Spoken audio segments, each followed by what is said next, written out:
Hey guys, welcome back to week 10, probably one of my most grueling weeks of training yet. So when I say my most grueling week of training, I mean it. The program that Darrell and John have me on with Generation Strength is literally designed to make me fail. That's where a lot of the strength comes in, but in the programming, we hit a week where eventually you just can't do the full amount of work prescribed anymore. I should probably preface by saying that it's actually a good thing that I'm failing. One, when I fail, it tells my coaches John and Darrell what my weak points are. And two, it means I'm pushing myself. I mean, I'm not pushing myself so hard I'm hurting myself. I'm just running out of gas and having to drop the weight down and finish the work. You don't necessarily want to fail every single week, but in programming, if you have a good program, eventually you're going to hit a point where you are failing, and that's where a lot of the progress comes from. So the last time I did like a full meet prep, I failed around week 6 of the programming. And now I've made it to about week 10 before I've actually started to fail on things. So that says that I'm a much stronger version of myself. So the eventual goal of the programming is for me to be able to make it through the full 12 to 14 weeks of programming without hitting failure and without having to do any drop-down sets. That'll really come from building up my work capacity, which really comes in volume phase, and the higher my work capacity gets, the stronger I'll get from it. Volume really helps build up your work capacity. So that brings me to my weekly recap for this week. Saturday was my bench press day. I got 3 sets of 4 at 210 pounds, at which point in time I failed and had to drop down for the last 4 sets of 4 at 195 pounds. One more. Let's go, man. Let's go. Come on, drive. You're going. Lock that out. You're going. There you go. So that brings me to Sunday squat day. This is actually the only day I didn't fail what I was supposed to do. So I had 1 set of 4 at 395 pounds, 3 sets of 4 at 405 pounds, and then I had 3 sets of 4 at 385 pounds. I dropped down the weight on this day, not because I didn't feel like I could do it or because I failed, but because Darrell told me I had to drop down the weight and work on being more upright. Good. One more. Let's go. So this was a really impressive milestone for me because the 2 meets I've done this year, the one in April I squatted 404 pounds, and the one in May I squatted 412 pounds. So to hit 405 for sets of 4 was my April competition max for, well, I guess 12 reps in total. For board press this week, I got 2, so first of all it's 2 board press. Every week I alternate between 3 board press and 2 board press, and I am much better at 3 board press. Yeah, we don't have video of board press, so here's Ted. So this week was sets of 4 for 2 board press, and I got 1 set at 245 pounds. I went for the next set, got 1 rep, failed, and then had to drop down to 225 for the rest of my sets. So that brings me to today, my Wednesday deadlift session. So hit Wednesday deadlift session with the team.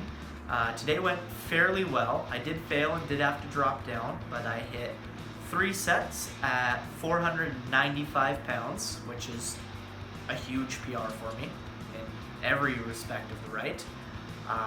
And then I dropped down to 425 for my last 4 sets of 4. So this week's talking point is going to be on adversity and commitment level.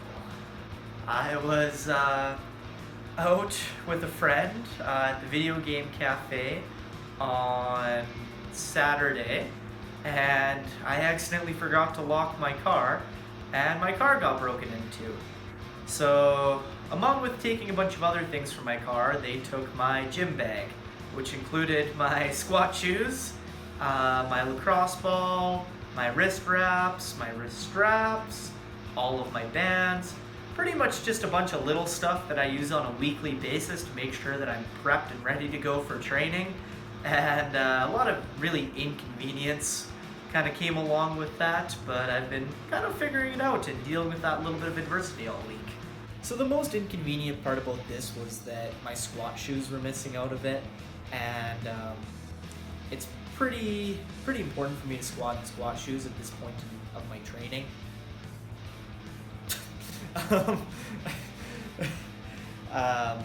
Squatting, I could have switched to flats, but squatting in flats compared to squatting in squat shoes is kind of like the difference between practicing to kick a football by kicking a soccer ball.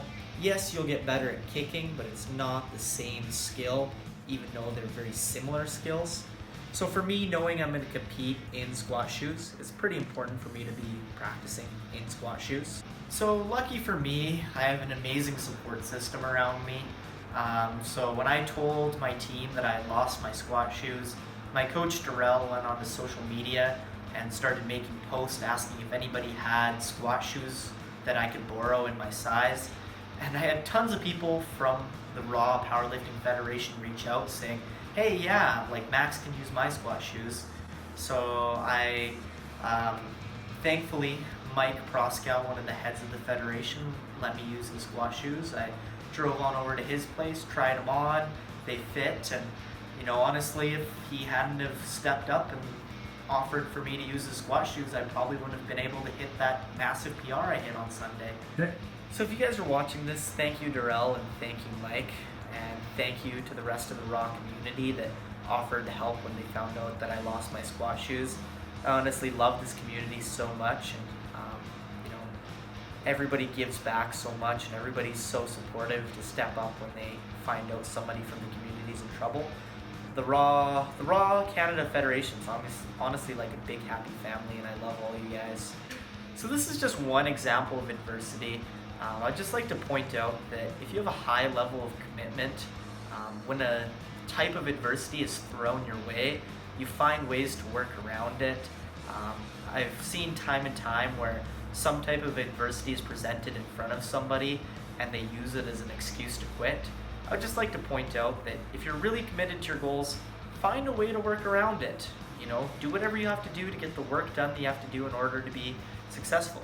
That's adversity and that's commitment. Rome wasn't built in a day. This is a process. It's going to take time. Keep plugging along.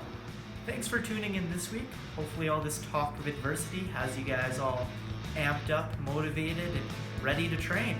Tune back in next week for some more motivation.